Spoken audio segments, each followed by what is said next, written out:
Rencontre avec François Guillaume, ancien président de la FNSEA et ancien ministre de l'Agriculture, à l'occasion de la publication de son livre « Un paysan au cœur du pouvoir ».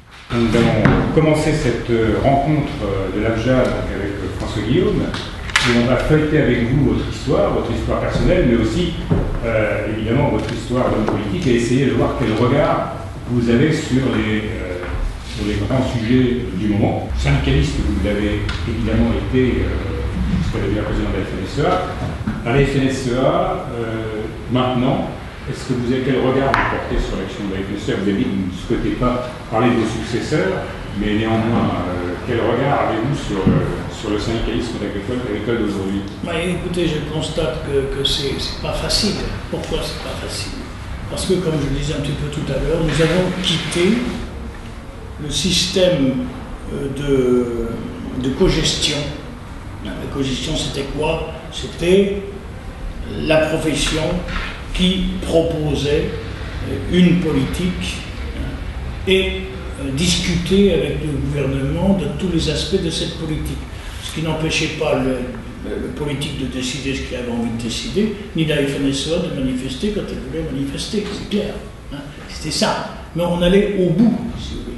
C'est une forme qui est passée, qui est terminée. Ce serait une forme toujours moderne, toujours actuelle, ou c'est vraiment, ça appartient à l'histoire? Non, moi je pense que c'est toujours une forme, ça devrait être une forme actuelle, ça aurait dû se poursuivre. Il y a une mauvaise volonté des hommes politiques, de droite comme de gauche d'ailleurs, considérant que c'est eux qui détiennent le pouvoir, donc c'est eux qui décident. Oui, ce qui a fait de vous un homme politique, je disais, un peu atypique. Parce que quand vous êtes au gouvernement, dans votre livre, vous dites que vous n'avez pratiquement pas de relation avec les collègues du gouvernement. Même les trois élus lorrains, vous ne les voyez pas. Et puis à Bercy, il y avait Balladur, bon, c'était pas mon monde.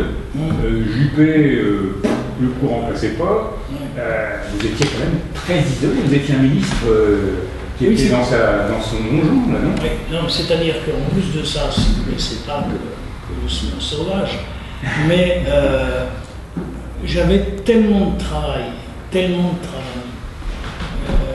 que moi j'avais un objectif. C'était donc défendre l'agriculture française, lui permettre de progresser, etc. Donc c'était ça, avec Bruxelles. On passait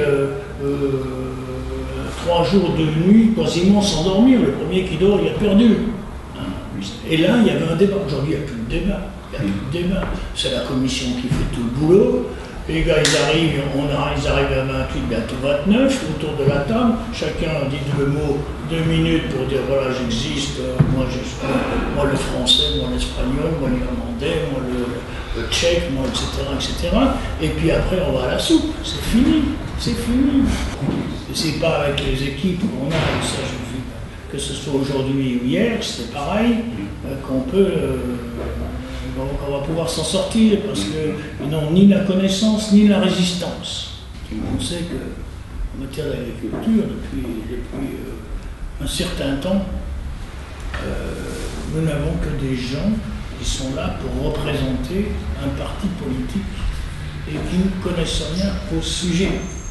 Alors, puisqu'on est à l'échelon international, il y a quand même une chose qu'il faut dire maintenant, c'est que, vous l'avez dit plusieurs fois dans votre livre, c'est le fil rouge de ma vie, ça a été le combat contre la faim. Et là, on vient au plan Guillaume, mais bon, le plan Guillaume, il n'a jamais été saisi au bon, je dirais, par les politiques. Oui, parce que la faim dans le monde, ça n'intéresse personne. Comme les chrétiens assassinés, ça n'intéresse personne. C'est tout.